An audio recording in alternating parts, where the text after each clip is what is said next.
들깨를 이렇게 드시면 당뇨와 혈당이 싹 사라지고 치매도 예방할 수 있어요. 들기름, 들깨하면 무엇이 생각나시나요?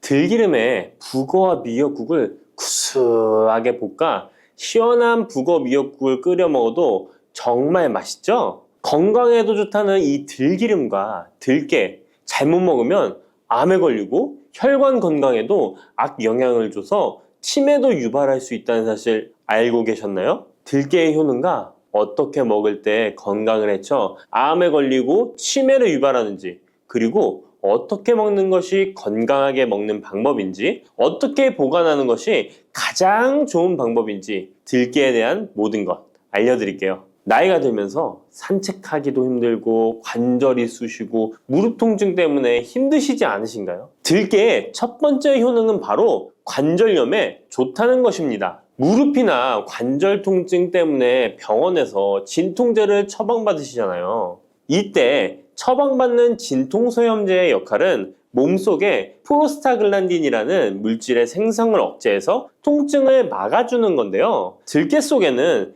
식물성 오메가3 지방산인 알파리놀렌산이 함유되어 있는데, 이는 체내에서 염증을 일으키는 프로스타글란딘의 생성을 억제하는 데 아주 좋은 효능을 발휘합니다. 우리가 오메가3를 먹는 이유 중에 하나도 혈관 건강이나 피를 맑게 해준다 등의 역할도 있지만, 몸속에 미세 염증을 잡아주는 역할도 있어 드시는 분들이 정말 많은데요. 들깨가 바로 이런 염증 유발물질을 억제해줘서 진통 역할을 한다는 것이에요. 그리고 들깨의 두 번째 효능은 바로 뼈 건강에 도움을 준다는 것입니다. 들깨는 관절염과 무릎 통증을 완화시켜주는 성분이 들어있을 뿐만 아니라 바로 뼈 건강에도 도움을 주는 식품인데요. 바로 칼슘 함량이 높기 때문입니다. 들깨의 100g에는 390mg 정도 되는 칼슘이 함유되어 있어 뼈 건강에 아주 도움을 줄 수 있는 좋은 식품이기도 합니다. 그래서 뼈 건강에 아주 도움을 줄 수 있는 좋은 식품이기도 합니다. 그래서 들깨를 꾸준히 섭취하면 골다공증 예방에도 참 좋은데요. 골다공증은 중년 이후 노화가 진행될 때 영양 불균형이 생기면서 많이 발병하게 되는데요. 여성의 경우 폐경 이후에 골밀도가 많이 감소해서 골다공증이 발생하는 경우가 많습니다. 노인의 골반 골절은 65세 이상은 30%가 1년 내에 사망하고 80세 이상은 50%가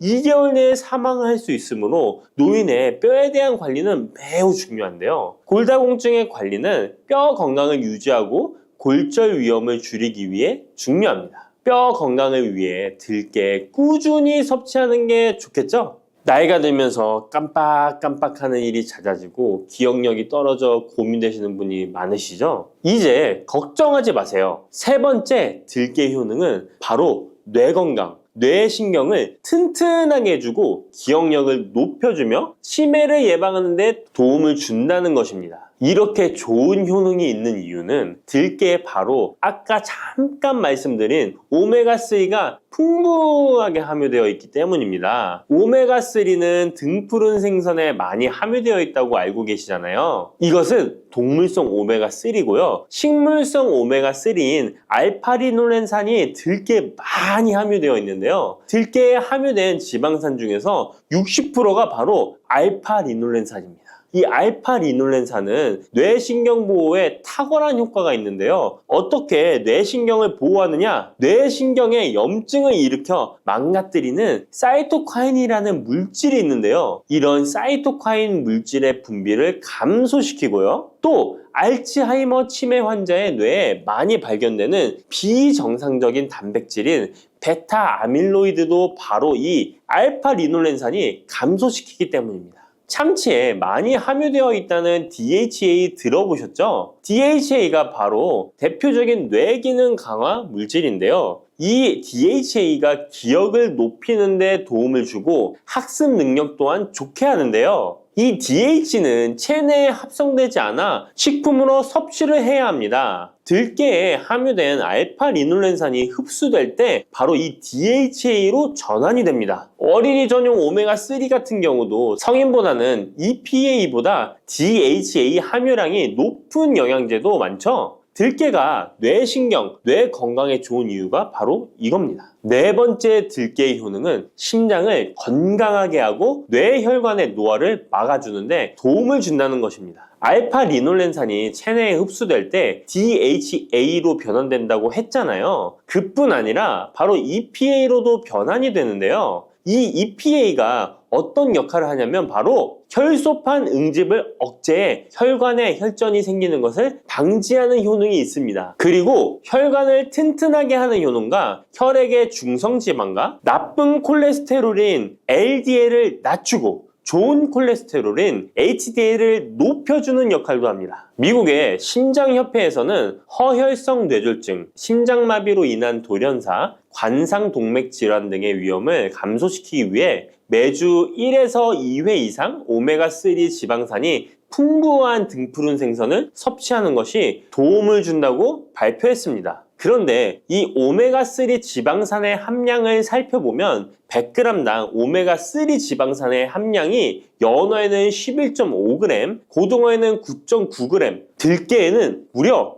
63.1g이나 함유되어 있습니다. 정말 많이 함유되어 있죠? 들깨에는 연어에 비해 5배 이상 들어있다는 것입니다. 들깨를 꾸준히 드셔서 혈관도 건강하게, 심장도 튼튼하게 유지하시기 바랍니다. 5번째 들깨의 효능은 바로 변비에 좋다는 것입니다. 들깨의 껍질에는 식이섬유가 풍부한데요. 들깨 100g에는 18g 정도로 풍부한 식이섬유가 함유되어 있습니다. 이 식이섬유는 장내에서 수분을 흡수하게 되는데요. 수분을 흡수하여 대변을 무르게 하고 장 운동도 촉진하여 변비를 예방하는 데 도움을 주는 것입니다. 또한 불포화 지방산이 풍부한데요. 들깨에 함유된 리놀렌산이 대장의 염증을 억제해주고 변비로 인해 발생할 수 있는 대장질환 또한 예방하는 데 도움을 줄 수 있습니다. 6번째 들깨의 효능은 바로 췌장을 건강하게 하는데 도움을 준다는 것입니다. 들깨에 풍부하게 함유된 루테올린이라는 성분이 있는데요. 이 성분이 몸 안에서 인슐린에 대한 반응도를 높이는 기능을 합니다. 이게 무슨 말이냐면 췌장에서 인슐린을 조금만 분비하게 돼도 몸 안에서 이 인슐린이 작용을 잘해서 혈당이 급격히 올라가는 것을 막아주고 이렇게 되면 췌장에서 인슐린 분비를 줄일 수 있겠죠. 이렇게 췌장의 부담을 많이 덜어줄 수 있다는 것입니다. 루테올린을 통한 인슐린 반응도가 높아지면 당뇨도 예방할 수 있고 혈당 조절에도 많은 도움을 받을 수 있는 것입니다. 7번째 들깨의 효능은 알레르기성 질환을 예방하는데 도움을 주는 것입니다. 들깨에 오메가3 지방산이 많이 함유되어 있다고 했잖아요. 이 오메가3 지방산이 염증을 억제하고 면역력을 강화시키는 효과가 있어서 알레르기 증상을 예방하고 완화시키는데 도움을 줄 수 있는 것입니다. 그리고 또 비타민 E가 풍부하게 함유되어 있는데요. 비타민 E는 항산화 작용에 뛰어나고 알레르기 반응을 일으키는 물질인 히스타민의 분비를 억제하는 효과가 있습니다. 알레르기에 처방받는 항히스타민제와 비슷한 기전이라고도 어찌 보면 볼 수 있겠죠. 8번째 들깨의 효능은 빈혈에 좋다는 것입니다. 들깨 100g에는 철분이 약 14mg 정도로 함유되어 있는데요. 이는 시금치의 약 2배에 해당됩니다. 시금치보다도 철분 함량이 높아 빈혈에 도움을 줄 수 있는 것이고 그뿐만 아니라 들깨에 함유된 비타민 B1, 2는 조혈작용을 도와주는데요. 조혈작용이란 혈액 속의 혈구를 만들어내는 과정을 말합니다. 빈혈이 있는 분들이 들깨를 꾸준히 드신다면 빈혈을 개선하는데 많은 도움을 받을 수 있는 것이죠. 자, 그런데 이렇게 좋은 들깨도 가장 취약한 단점이 있습니다. 그것은 바로 열에 약하고 쉽게 산패된다는 것입니다. 일반적으로 통들깨보다는 들기름으로 많이들 섭취하게 되시는데요. 이 들기름을 짤 때의 방법이 중요합니다. 보통은 200도 이상으로 들깨를 달달 볶아서 기름을 짜게 되는데요. 이때 몸에 좋은 오메가3 지방산이 대부분 파괴가 됩니다. 그래서 들기름을 드실 때는 저온에서 압착한 기름을 사용하시는 것이 좋습니다. 저온에서 압착한 기름은 제가 하단 링크에 있으니까 잘 구경해 보세요. 저온 압착유 또는 생들기름이라고도 하는데요. 이 기름을 요리에 사용할 때에도 열에 오랫동안 가열하지 마시고 요리가 끝나갈 무렵에 들기름을 넣어주시거나 먹기 직전에 드레싱을 하여 드시는 것이 좋습니다. 들기름은 또한 산패가 쉽게 되는데요. 들기름이 산패되면 벤조피렌이 생성되게 되는데 이게 1급 발암물질입니다. 산패된 들기름을 지속적으로 드시게 되면 발암물질을 계속 먹게 되는 것이죠. 그래서 들기름의 사용기한을 지켜주시는 것이 좋은데요. 보통은 2달 이내로 드시는 것이 좋고 개봉을 하셨다면 1달 이내에 소비하시는 것을 권장드립니다. 보관 방법도 정말 중요한데요. 신문지나 검은 비닐 등으로 감싸서 빛을 차단하고 밀봉한 상태에서 반드시 냉장 보관하시기 바랍니다. 만약 실온에 두신다면 들기름의 산패는 급속히 진행되기 때문입니다. 그런데 이 들기름을 오래 보관할 수 있는 방법도 있는데요. 그것은 참기름과 섞어서 보관하시는 것입니다. 참기름에는 비타민 E와 세사몰이라는 성분이 있는데요. 이 성분이 산패를 막아주는 데 도움을 줍니다. 이 세사몰이라는 성분은 참기름을 고온에 볶거나 기름을 짜는 과정에서 생성되는 물질인데요. 이 때문에 다른 기름에 비해 참기름이 산패가 느리고 지속성이 좋은 것이죠. 그래서 들기름과 참기름을 7:3 또는 8:2 정도로 섞어서 보관하시면 조금 더 오래 보관하실 수 있습니다. 그런데 들깨를 기름으로 드시게 되면 들깨 껍질을 섭취할 수 없는데요. 들깨 껍질에 몸에 좋은 식이섬유와 대표적인 항산화 물질인 폴리페놀 성분들을 다 버리게 되는 것입니다. 그래서 들깨를 제대로 드시려면 들기름보다도 통들깨 자체로 드시는 것이 좋습니다. 마트에 가면 통들깨보다도 들깨 가루를 많이 판매하시는데요. 들깨 가루는 산패가 빨리 되기 때문에 통들깨를 구매해 드시길 바랍니다. 통들깨를 구매하시면 그 안에 작은 돌이라든지 이물질이 들어있어 세척을 잘 해주셔야 되는데요. 세척하는 방법 알려드릴게요. 먼저 들깨를 물에 담가 씻어줍니다. 그리고 물 위에 뜨는 것만 채로 걷어 옮겨주시기 바랍니다. 그렇게 하면 바닥에 이물질만 남는데요. 이것을 버리고 또 물에 담가 씻어주고 물 위에 뜨는 것만 채로 걷어 옮겨주시면 됩니다. 이 같은 작업을 3번, 4번 반복해주면 되는데요. 이렇게 하면 통들깨를 깨끗하게 세척할 수 있습니다. 깨끗하게 세척한 통들깨는 자연 건조해 주셔도 되긴 하지만 시간이 오래 걸리니 팬에 담아 약한 불로 건조시켜 주시거나 쉬운 방법은 전자레인지를 이용하시면 됩니다. 전자레인지를 이용한 건조 방법 알려드릴게요. 세척한 통들깨를 접시에 담아 주시고요. 이렇게 해서 5분 정도 돌려주시고요. 상태를 확인해 줍니다. 아직 덜 건조되었을 거예요. 한 번에 오랜 시간 전자레인지에 돌리면 들깨가 탈 수 있으니까 이렇게 5분 정도씩 돌려가며 상태를 확인해 주면서 완전히 건조될 때까지 이 작업을 해주시면 됩니다. 완전히 건조된 통들깨는 그냥 스푼으로 떠서 드셔도 되고요. 먹을 만큼씩 믹서기에 갈아서 음식에 넣어 드셔도 되고 통들깨 자체로 음식에 넣어 드셔도 됩니다. 이렇게 하시면 들깨를 산패되지 않은 상태로 신선하고 건강하게 버리는 것 없이 드실 수 있습니다. 마늘이 몸에 좋다는 사실은 너무도 잘 알고 계시죠? 그런데 이것과 함께 먹으면 암과 치매에 걸린다니 깜짝 놀라셨나요? 아무리 몸에 좋은 마늘이지만 함께 먹으면 오히려 몸에 독이 되는 음식들도 있습니다. 그리고 마늘은 생마늘, 구운 마늘, 찐마늘, 절인 마늘, 흑마늘 등 먹는 방법이 다양하잖아요. 이렇게 먹는 방법에 따라서도 우리 몸에 주는 효능이 다르답니다. 여기서 잠깐! 마늘 껍질은 대부분 먹지 않고 버리시잖아요. 마늘 껍질 오늘부터 절대 버리지 마시기 바랍니다. 마늘 껍질을 왜 먹어야 하는지 그리고 어떻게 먹어야 하는지 알려드릴게요. 자, 그럼 마늘과 절대 함께 드시면 안 되는 음식과 마늘과 함께 드시면 좋은 음식, 그리고 마늘과 마늘 껍질의 효능까지 마늘에 대한 모든 것을 알려드릴게요. 마늘은 정말 우리나라 사람들이 좋아하는 식재료인데요. 한국농촌경제연구원이 발표한 자료에 의하면 우리나라 1인당 1년 동안 마늘 소비량이 7kg인데요. 놀라지 마세요. 세계 평균이 0.8kg이랍니다. 우리나라 사람들이 마늘을 정말 많이 먹고 있죠. 마늘을 많이 먹는다는 것, 그만큼 건강한 식단을 먹고 있을 가능성이 높은 건 사실이지만 먹는 방법에 따라 오히려 독이 될 수도 있습니다. 여기서 마늘과 절대 함께 먹으면 안 되는 음식, 첫 번째는 바로 빵입니다. 마늘빵 아시죠? 마늘이 발라져 있어 달콤 쌉싸름한 마늘 맛도 나고 향긋한 향도 좋아 즐겨 먹게 되는데요. 마늘이 있어서 몸에도 좋은 빵이라고 착각하고 즐겨 드실 수 있는데요.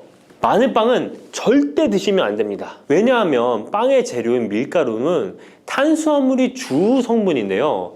밀가루의 고탄수화물은 소화 과정에서 당으로 분해되고 혈당 지수를 급격히 올리게 되며 이때 인슐린의 분비가 과도하게 됩니다. 이런 현상이 반복되게 되면 체내의 인슐린 저항성이 높아지고 췌장을 망가뜨려 당뇨를 유발할 수 있는 것입니다. 그리고 이 당은 몸에 흡수되면서 지방으로 변하고 쉽게 살이 찌게 되어 비만을 야기할 수 있습니다. 밀가루 빵을 만들면 글루텐이라는 단백질이 생성되는데 이 글루텐은 소화불량, 복통, 변비 등 증상을 유발할 수 있습니다. 이뿐만 아니라 글루텐이 몸에 들어오면 장에서 에소루핀이라는 성분이 만들어지게 되는데 이 에소루핀은 중독성이 강해 밀가루 중독을 일으켜 빵 같은 밀가루를 과다 섭취하게 만든다는 것입니다. 마늘이 아무리 좋은 성분으로 항암작용, 항염증 작용을 한다고 해도 마늘빵으로 드신다면 아무 소용이 없는 것입니다. 그러면 마늘은 어떻게 먹어야 마늘의 효능을 극대화할 수 있을까요? 마늘은 생으로 드실 때도 물론 좋지만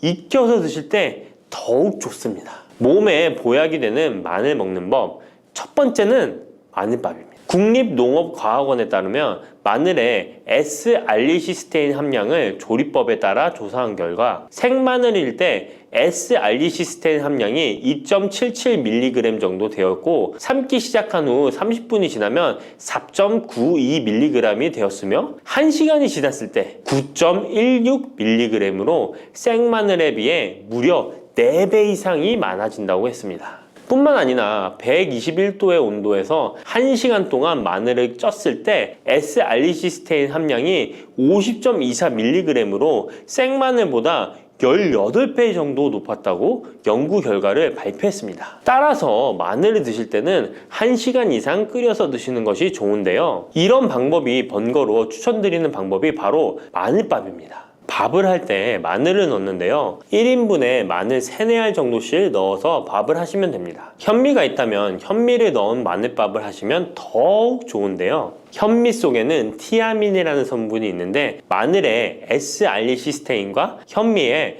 알리티아민 두 가지 성분을 모두 섭취하여 항암 효과뿐만 아니라 피로회복, 근육통 완화에도 좋은 밥이 되는 것입니다. 그럼 마늘밥을 하기 위해 마늘을 까고 나면 껍질은 어떻게 하셨나요? 버리셨나요? 오늘부터는 절대 버리지 말기 바랍니다. 마늘에 효능하면 첫 번째로 생각나는 것이 아마도 항암 효과일 거예요. 그런데 마늘 껍질을 통해 엄청난 항암 효과를 누릴 수 있는데요. 우리나라 연구진에서 연구한 결과 마늘 껍질을 70% 에탄올 용매로 반복 추출해서 만든 마늘 껍질 추출물이 암 예방 효과에 탁월한 효능이 있다고 발표되었습니다. 특히 유방암, 위암, 간암, 대장암, 폐암, 세포뿐 아니라 다양한 암세포에 대한 억제 효과가 있다고 했는데요. 그 중에서도 유방암 세포의 증식을 억제하는 데 효과가 가장 높았다고 합니다. 마늘 껍질의 두 번째 효능은 바로 심혈관을 튼튼하게 한다는 것입니다. 마늘 껍질은 마늘 알맹이보다 식이섬유가 4배, 폴리페놀이 7배나 많게 함유되어 있는데요. 식이섬유는 혈관 내에 나쁜 콜레스테롤을 흡착해 몸 밖으로 배출하는 데 도움을 주고 항산화 성분인 폴리페놀은 콜레스테롤이 산화되는 것을 막아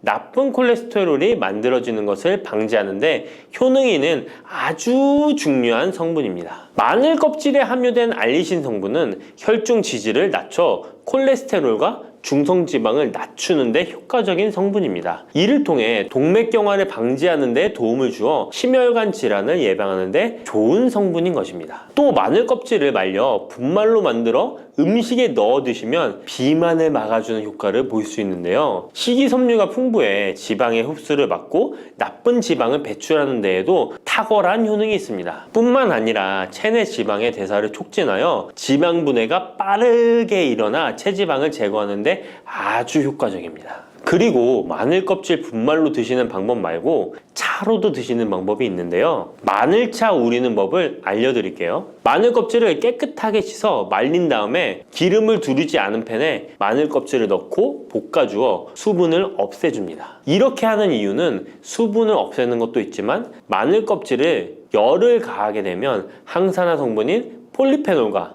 플라보노이드 성분이 증가하기 때문입니다. 이렇게 수분을 없앤 마늘 껍질을 냉동실에다 보관하셨다가 드실 때 끓는 물에 소주 반 컵을 넣고 물 1리터, 마늘 껍질 15g 정도 넣고 끓여주시면 됩니다. 이렇게 끓인 마늘 껍질차를 따뜻하게 드셔도 되고 냉장고에 넣어 시원하게 드셔도 괜찮습니다. 마늘이 몸에 좋다고 해서 꿀에 마늘을 재워 드시는 분 계시잖아요. 물론 꿀마늘이 몸에 좋은 분들도 계시지만 꿀과 마늘은 절대 함께 드시면 안 되는 음식입니다. 식품 비방이라는 문헌에 보면 꿀과 마늘은 함께 먹으면 안 된다라고 적혀 있는데요. 그 이유는 꿀과 마늘은 둘 다 열을 내는 뜨거운 음식이기 때문입니다. 꿀과 마늘을 함께 먹게 되면 체질이 맞지 않는 경우에는 부작용이 클 수 있기 때문입니다. 체질에 맞지 않는 분들이 이 꿀마늘을 드시게 되면 눈의 충혈이 잦아지고 노화가 빨라질 수 있습니다. 돋보기를 빨리 쓸 수 있게 된다는 거죠. 또한 두통이 생기며 피부에도 트러블이 생기는 부작용도 있으니 꼭 기억하시기 바랍니다. 당 섭취에 주의하셔야 하는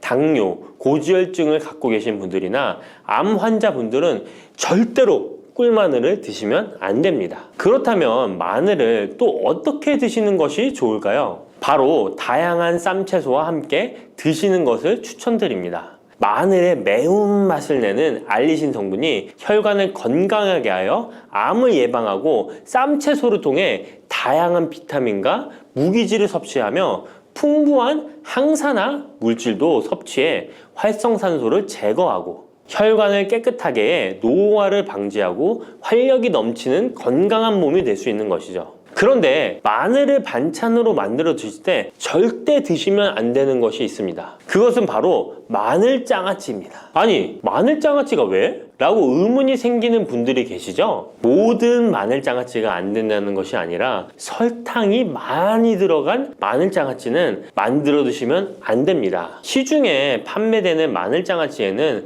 설탕이 많이 들어가 있을 가능성이 높으니 절대 드시지 않기를 바랍니다. 몸에 좋은 마늘도 설탕과 함께 먹으면 오히려 독이 되는데요. 설탕이 많이 함유된 마늘장아찌를 드시게 되면 혈당이 급격하게 오르고 인슐린 저항성이 높아지며 혈액 속에 중성지방이 많아져 혈액을 끈적하게 만들게 됩니다. 또한 설탕을 많이 섭취하게 되면 뇌에서 기억력을 담당하는 해마의 크기를 줄어들게 해 기억력을 감퇴시키고 나아가 치매를 일으킬 수도 있습니다. 집에서 마늘장아찌를 담가 드실 때는 설탕을 넣지 말고 건강한 식재료만을 사용하시는 것이, 마늘을 건강하게 드실 수 있는 또 다른 방법은 흑마늘을 추천드립니다. 마늘에 열을 가하면 마늘색이 점점 짙어져 결국 까맣게 변하는 흑마늘이 되는데요. 그 이유는 마늘 속에 있는 당류와 단백질인 아미노산이 반응하여 갈색을 띠는 멜라노이딘 색소가 만들어지기 때문입니다. 이 반응을 마이야르 반응이라고 하죠. 고기를 구우면 빨간색의 고기가 점점 휘어지다 갈색으로 변하는 반응과 같은 원리인 것입니다. 이렇게 흑마늘을 만들게 되면 생마늘보다 S알리스테인 성분이 5배가 많아질 뿐만 아니라 새로운 항산화 물질들이 많이 만들어지게 됩니다. 항암 효과가 뛰어난 폴리페놀이 생마늘에 비해 4배 이상 많아지고 유액 분비를 촉진해 소화를 잘 되게 하는 효능도 있으니 잊지 마시고 흑마늘을 만들어 주시기 바랍니다. 마늘은 또 요리할 때 많이 사용하는 재료인데요. 마늘을 얇게 썰어 기름에 튀긴 마늘튀김을 절대 드시면 안 됩니다. 기름에 마늘을 튀기면 마늘 향도 좋고 마늘의 매운맛은 없어지고 단맛은 좋아져 남녀노소 좋아하는 식재료가 되는데요. 뜨거운 기름에 튀긴 마늘은 우리 몸에 좋은 항산화, 항암 물질들을 파괴하고 몸에 안 좋은 탄수화물만 남은 음식이 됩니다. 마늘을 튀길 때 사용하는 기름은 오메가6 지방산이 많은 식용유를 사용하게 되는데요. 이런 기름을 많이 먹게 되면 몸 안에 지방산 불균형이 일어나 염증 수치가 높아질 수 있습니다. 튀긴 마늘을 섭취하게 되면 당 독소 또한 높아져 결국 우리 몸에 인슐린 저항성이 높아지는 악영향을 주는 것이죠. 만약 기름에 튀긴 마늘을 드시고 싶다면 한 가지 방법이 있는데요. 그것은 올리브유를 사용하시고 불을 오래 가열하지 말고 살짝만 가열하여 마늘도 튀기듯이 오래 하지 말고 살짝만 익혀서 드시면 향도 좋고 몸에도 좋은 마늘을 드실 수 있습니다. 올리브유를 이용한 마늘을 드시는 방법 하나 더 알려드리겠습니다. 그것은 올리브유에 마늘을 재워 먹는 방법인데요. 먼저 마늘을 끓는 물에 넣어 5분 정도 데쳐주시고요. 소독된 병에 마늘을 담고 올리브유를 가득 담아줍니다. 이때 통후추를 조금 넣어주면 풍미를 더욱 높일 수 있습니다. 올리브유와 마늘이 만나 항산화 성분, 항암 물질이 극대화되어 혈관을 튼튼히 하고 혈전의 생성을 막고 혈류를 원활하게 하여 치매를 예방하고 심장마비와 뇌졸중까지 예방할 수 있는 보약이 되는 것입니다. 이렇게 만든 마늘 올리브유 절임은 반찬으로 드셔도 좋고 생선 요리를 할 때 이 마늘을 으깨어 생선에 발라주면 생선 비린내를 잡아줄 뿐만 아니라 마늘과 올리브유의 풍미가 더해져서 더욱 맛있는 요리가 될 수 있습니다. 이렇게 좋은 마늘도 드실 때 주의하셔야 할 분들이 계신데요. 마늘의 효능 중에 혈전을 제거하고 혈류를 원활하게 하는 효능이 있었잖아요. 이런 효능이 혈액을 묽게 만들기 때문인데요. 와파린, 아스피린 같은 혈전 용해제를 복용하시는 분들이 마늘을 많이 드시게 되면 상처가 났을 때 피가 잘 멈추지 않을 수 있으니 주의하시기 바랍니다. 평소 위염이나 위궤양이 있어서 위가 안 좋으신 분들은 마늘에 알리신 성분이 위 점막을 자극하여 증상이 악화될 수 있으니 주의하시기 바랍니다. 그리고 과민성 대장 증후군이 있는 분들도 마늘을 많이 드시게 되면 복통이 일어날 수 있으니 마늘은 조금만 드시길 바랍니다. 부추와 이것을 함께 드시면 죽어가던 혈관이 살아나고 치매가 예방됩니다.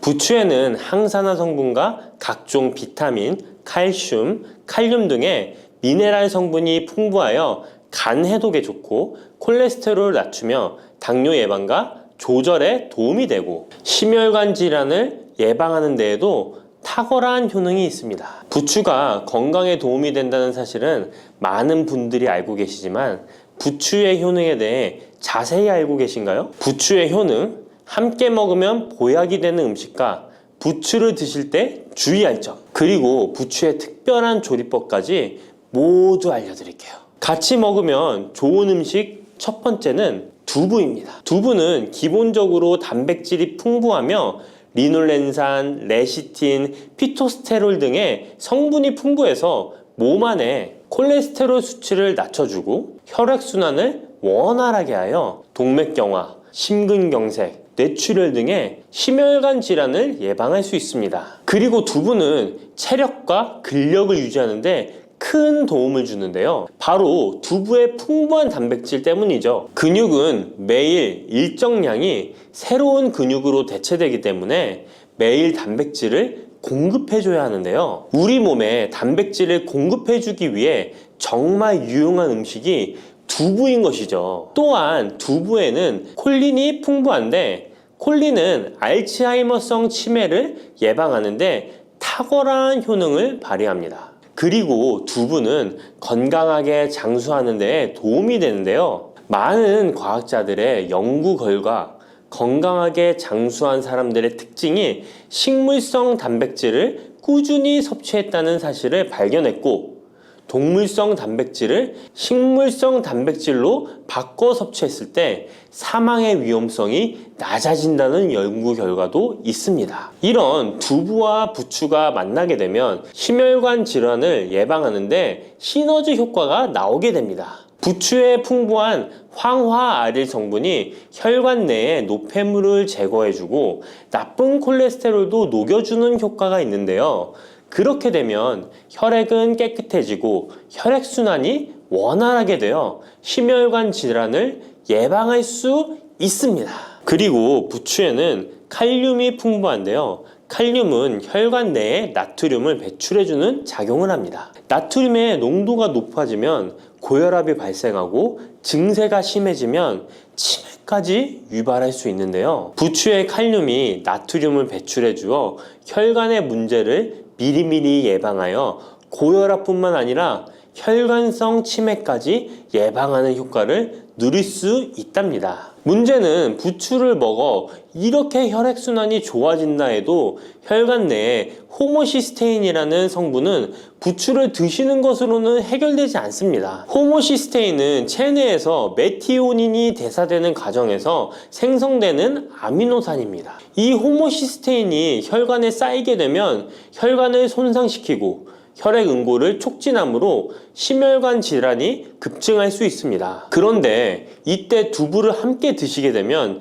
혈관 내 호모시스테인을 제거하는데 놀라운 효과를 볼 수 있는데요. 바로 두부의 풍부한 엽산이 호모시스테인을 몸 밖으로 배출해 주는데 탁월하기 때문이죠. 이 엽산이 호모시스테인을 다시 메티오닌으로 전환시켜 독성을 완화시킬 수 있습니다. 앞에 말씀드렸다시피 두부에 단백질이 풍부하다는 사실은 알고 계실 거예요. 그런데 단백질의 양이 고기보다 훨씬 많다는 사실은 모르셨죠? 나이가 들수록 고기가 소화가 잘 안 되어 잘 안 드시게 되는 분들이 많이 있습니다. 그리고 우리나라 성인들의 단백질 섭취량이 많이 부족하다는 통계 자료도 있습니다. 두부를 드시게 되면 부족한 단백질을 충분히 보충해 주어 근육을 튼튼하게 하는 데 도움이 되고, 이는 관절염과 통증을 예방하는 데에도 도움이 되는 것이죠. 그리고 두부에는 이소플라본이란 성분이 많이 들어있는데요. 이소플라본은 칼슘의 흡수를 도와주고 뼈에서 칼슘이 빠져나가는 증상까지 막아주는 효능이 있습니다. 이런 효능으로 노년기 골다공증을 예방하는 데 큰 역할을 해줄 수 있죠. 다만 이런 두부는 찬 성질을 가지고 있어 몸이 찬 분들이 드시면 소화가 잘 안 될 수 있는데요. 부추와 함께 드시면 이런 문제를 해결할 수 있습니다. 부추는 따뜻한 성질을 가지고 있기 때문에 두부의 찬 성질을 중화시켜 줄 수 있습니다. 그럼 두부와 부추를 함께 드시는 방법 알려드릴게요. 먼저 두부를 면포에 담아 물기를 빼주며 으깨주세요. 으깬 두부와 잘게 썬 부추에 계란을 넣어 반죽을 해줍니다. 그리고 달궈진 팬에 기름을 넣어 주시는데요. 이때 기름은 오메가3가 풍부한 올리브유나 들기름을 사용해 주세요. 반죽을 넣고 잘 부쳐주면 두부 부추전이 완성됩니다. 두 번째, 부추와 함께 먹으면 보약이 되는 음식은 사과입니다. 부추를 사과와 함께 드시게 되면 사과의 풍부한 항산화 물질들이 혈관을 보호하고 유기산이 우리 몸의 신진대사를 촉진해 주어 몸속에 생성되는 발암 물질들을 몸 밖으로 빠르게 배출시켜 줍니다. 부추의 효능 중 가장 중요한 것 중에 하나가 바로 이 항암 효과인데요. 부추에 있는 다양한 영양 성분과 식이섬유, 항산화 물질들 덕분이죠. 부추에는 비타민 A, 비타민 C와 같은 항산화 물질이 풍부합니다. 이 항산화 물질은 세포를 손상시키고 염증을 유발하며 노화를 촉진하는 활성산소를 제거하는 역할을 해주고 암세포의 활성을 억제하는 효능이 있습니다. 특히 비타민 A는 면역체계를 강화시켜주어 우리 몸이 암세포와 싸워 이길 수 있는 힘을 높여주는 역할을 해준답니다. 세포를 손상시키는 주범에는 프리라디칼이란 물질이 있는데요. 프리라디칼의 체내 농도가 높아지면 암세포의 발생이 급격하게 올라가게 됩니다. 이런 나쁜 물질을 부추의 비타민 C와 비타민 E가 제거해 주어 암을 예방하는 효과가 있다는 것이죠. 그리고 부추와 사과에는 수용성 식이섬유가 많이 들어있는데요. 이 식이섬유는 소화 기능을 건강하게 유지할 뿐만 아니라 특히 대장암 같은 소화계통의 암을 예방하는데 큰 도움을 줍니다. 그리고 식이섬유가 풍부한 부추와 사과는 혈당 관리에 도움을 주어 당뇨를 예방하고 개선하는데 큰 역할을 하는데요. 식이섬유는 혈관 내에 콜레스테롤을 배출하는 데 도움을 주고 당 성분이 장에서 천천히 흡수되도록 해주어 혈당이 급격히 오르는 것을 방지해 줍니다. 이렇게 되면 췌장에서 인슐린이 분비되는데 충분한 시간을 벌어주어 췌장이 혹사되는 것도 예방해 주는 것이죠. 그럼 부추와 사과는 어떻게 드시면 좋을까요? 먼저 각종 채소로 샐러드를 만들어 드실 때 부추와 사과를 채를 썰어 함께 드셔도 정말 맛있게 드실 수 있습니다. 그리고 부추와 사과를 함께 갈아서 주스로 만들어 드셔도 좋은데요.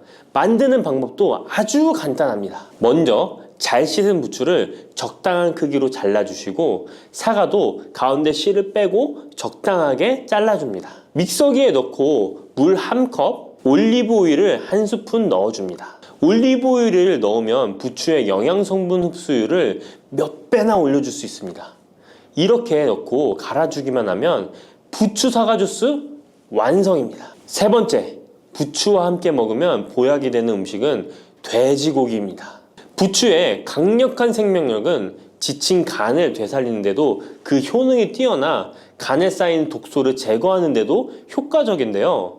부추에 함유된 베타카로틴과 클로로필 같은 간세포를 보호하고 간의 재생을 촉진해주는 역할을 해줍니다. 그리고 부추에 함유된 사포닌 성분은 지방간을 예방하고 간의 부담을 덜어주는데 많은 도움을 줄 수 있습니다. 또한 황화알릴이라는 성분이 풍부한데 이 성분은 간의 면역력을 강화해주고 간의 여러 질환을 예방해주는 효능이 있습니다. 여러분 혹시 글루타치온이라는 영양제 들어보셨나요? 부추에는 체내에서 이 글루타치온을 합성할 때 필요한 황화합물이 풍부하여 간의 해독작용을 높여줄 수 있습니다. 이때 돼지고기를 부추와 함께 드시면 우리 몸에 보약이 되는데요. 부추의 알리신 성분이 돼지고기의 비타민 B1의 흡수율을 높여줍니다. 또한 부추의 따뜻한 성질이 돼지고기의 찬 성질을 보완해 주어 소화가 잘 되도록 도와주고 위장 건강에 도움을 줄 수 있습니다. 그리고 영양학적으로도 서로 보완이 되어 균형 잡힌 식사가 될 뿐만 아니라 혈액순환 개선, 면역력 강화, 피로 해소, 에너지 증진, 항암 효과 등을 더 효과적으로 얻을 수 있습니다. 그렇다면 부추와 돼지고기는 어떻게 드시면 될까요? 돼지고기 수육을 부추와 함께 쌈을 싸서 드셔도 좋지만 반찬으로 만들어 먹을 수 있는 방법을 제가 알려드릴게요. 바로 돼지고기 부추볶음인데요. 먼저 부추를 적당한 크기로 잘라 준비해 주시고 돼지고기는 길쭉하고 얇게 썰어줍니다. 잘 달궈진 팬에 올리브유를 둘러주시고 부추와 돼지고기를 한 번에 넣고 볶아줍니다. 이때 대파와 다진 마늘을 넣어주시고 간장으로 간을 해주시면 됩니다. 다 볶아진 후에 들기름을 살짝 곁들여 주시면 고소함이 폭발할 뿐만 아니라 영양도 만점인 보약 반찬이 완성됩니다. 참고로 돼지고기 대신 오리고기를 사용해도 훌륭한 요리가 된답니다. 네 번째, 부추와 함께 먹으면 보약이 되는 음식은 브로콜리입니다. 브로콜리는 세계 10대 슈퍼푸드 중 하나로 선정될 만큼 건강에 좋은 채소입니다. 브로콜리에는 항산화 물질인 비타민 E, 베타카로틴, 비타민 C 등이 풍부하게 함유되어 있어 혈관 속의 활성산소를 제거하여 세포의 노화를 방지하는 효과가 있습니다. 그리고 설포라판이라는 항암 성분도 풍부하여 암세포의 성장을 억제하고 암 예방에 효과적인 놀라운 식물이죠. 또한 비타민 A가 풍부하여 눈 건강에도 아주 좋은 효능을 발휘합니다. 이 비타민 A는 부추에도 풍부하여 함께 드실 때 시너지 효과를 누릴 수 있게 되는데요. 비타민 A는 로놉신의 합성을 도와 야맹증을 예방해주고 눈의 점막을 만들어내는 효능이 있어 안구 건조증을 예방하고 눈시림 증상을 완화시켜 줄 수 있습니다. 또한 비타민 C는 활성산소를 제거하여 안구세포를 보호해주고 눈의 혈관을 건강하게 유지시켜 주어 망막이 손상되는 것을 막아줍니다. 이런 효능으로 눈이 충혈되는 것과 통증을 완화시켜 줄 수 있습니다. 눈 질환 중에 황반변성은 노인의 실명 원인 1위로 매우 위험한 질병인데요. 부추와 브로콜리에 풍부하게 들어있는 비타민 E가 예방해 줄 수 있습니다. 황반변성은 안구의 급격한 노화로 인해 발생하는데 비타민 E가 노화를 막아주는 효능이 있어 황반변성을 예방하는 데 도움을 줍니다. 이 비타민 E는 비타민 C, 비타민 A와 함께 먹을 때 우리 몸에서 흡수율이 올라가는데요. 그렇기 때문에 부추와 브로콜리를 함께 먹으면 눈을 건강하게 하는데 높은 시너지 효과를 가질 수 있습니다. 그렇다면 부추와 브로콜리는 어떻게 드실 수 있을까요?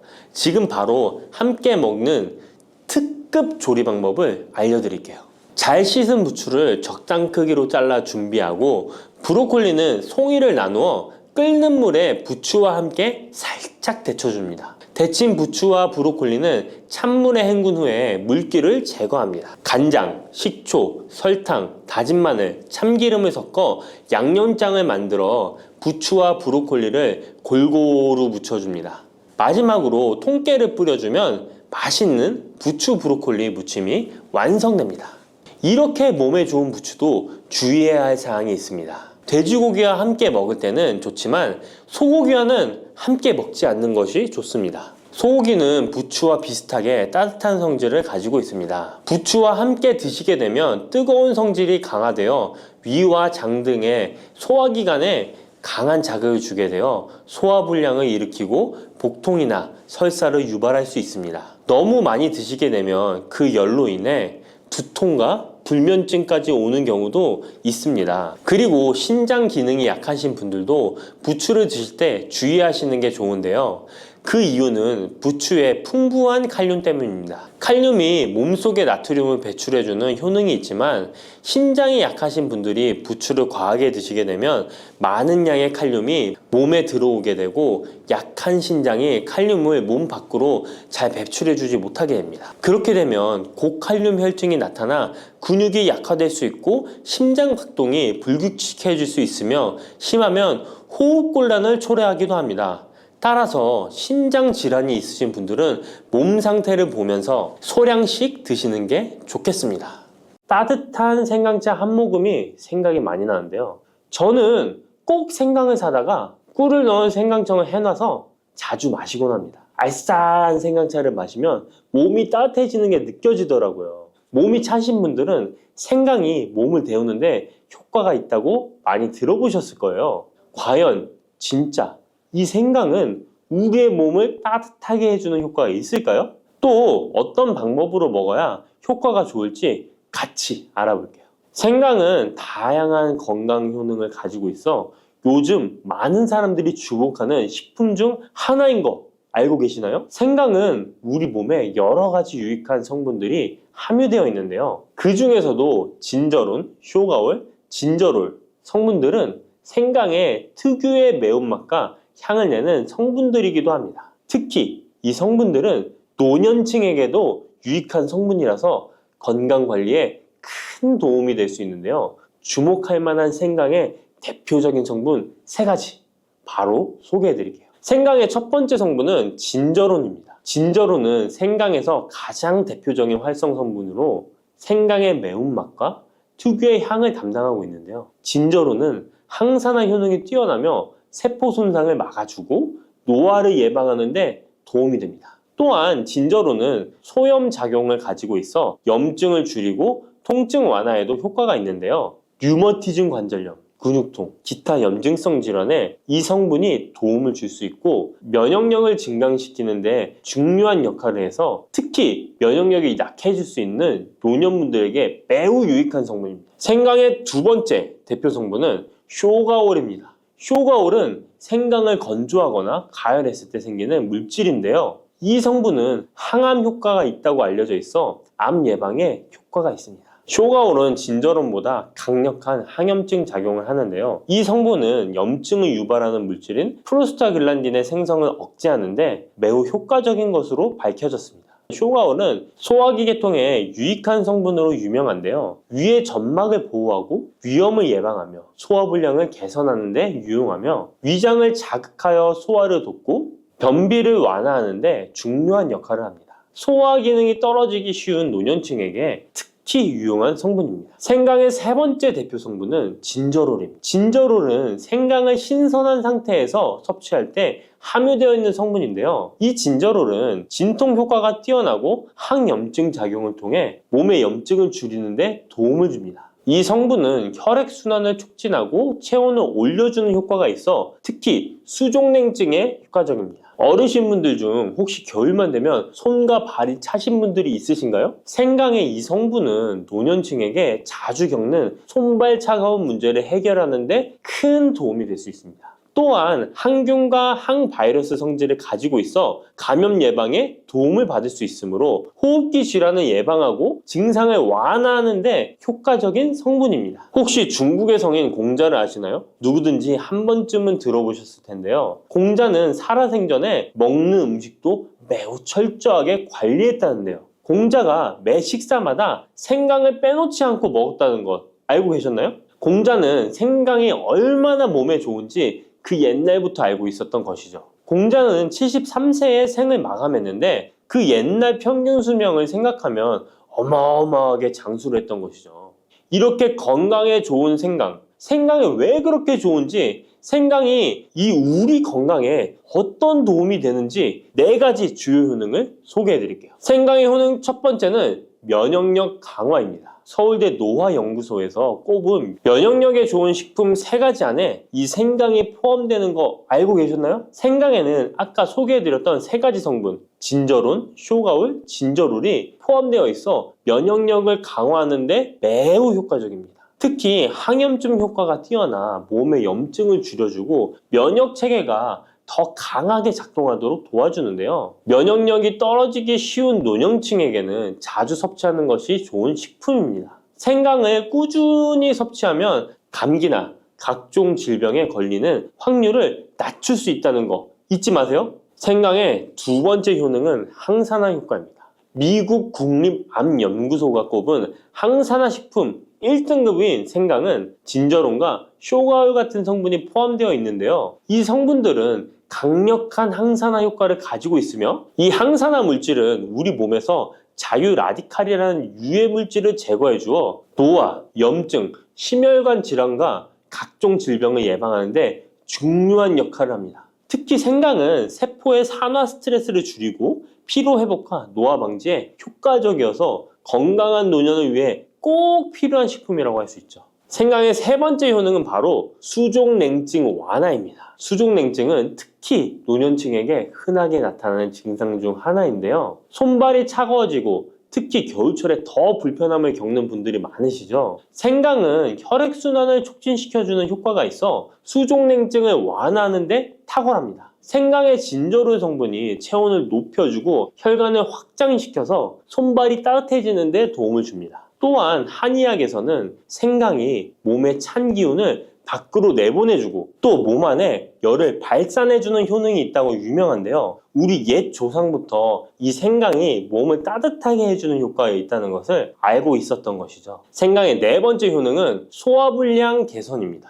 예전처럼 많이 먹지도 않았는데 속이 더부룩하신 분들 많이 계시죠. 소화불량은 나이가 들면서 자주 겪게 되는 문제인데요. 생강은 소화불량을 개선하는데 매우 효과적입니다. 생강에 포함된 쇼가올 성분은 위장의 운동을 촉진시키고 위염을 예방하는 데 도움이 되는데요. 또한 메스꺼움이나 구토 증상을 완화시켜주기 때문에 특히 소화기 계통에 문제가 있는 분들에게 좋습니다. 그런데 이렇게 좋은 생강 그냥 차로만 드시고 계시는 분 많으시죠? 각 방법은 그에 맞는 효능을 더욱 잘 발휘할 수 있기 때문에 여러 방법으로 생강을 활용하는 것이 좋습니다. 차로 드시는 것 말고도 여러 가지 섭취하는 방법에 대해 자세히 알려드릴게요. 첫 번째 방법은 가장 간단한 방법으로 생으로 먹는 것입니다. 생강을 얇게 썰어서 샐러드나 요리에 넣어 먹을 수 있는데요. 생으로 먹을 경우 생강의 모든 효능을 그대로 섭취할 수 있으며 항산화와 항염 효과를 가장 잘 느낄 수 있습니다. 물론 그 특유의 매운맛이 강하기 때문에 매운맛을 좋아하지 않는 분들은 식초에 절여주거나 물에 조금 담가 매운기를 확 빼고 드시거나 생으로 조금 먹는 것이 좋습니다. 두 번째 방법은 생강을 말려서 먹는 방법입니다. 생강을 건조해서 차나 국물에 넣어 먹을 수 있는데요. 볕이 잘 들고 통풍이 잘 되는 곳에 말리셔도 되고 아니면 음식 건조기에 넣고 말리셔도 됩니다. 말린 생강은 소화 기능을 더욱 돋고 소염작용을 강화하는 데 효과적입니다. 또한 말린 생강은 장시간 보관이 가능하고 생강의 매운맛이 부드럽게 중화되어 편하게 섭취 가능한데요. 체온을 높여주는 효과가 있어 겨울철에 특히 유용합니다. 차로 끓여 마시면 몸을 따뜻하게 해주고 피로 회복에도 도움이 됩니다. 세 번째 방법은 생강을 가루로 내서 먹는 방법입니다.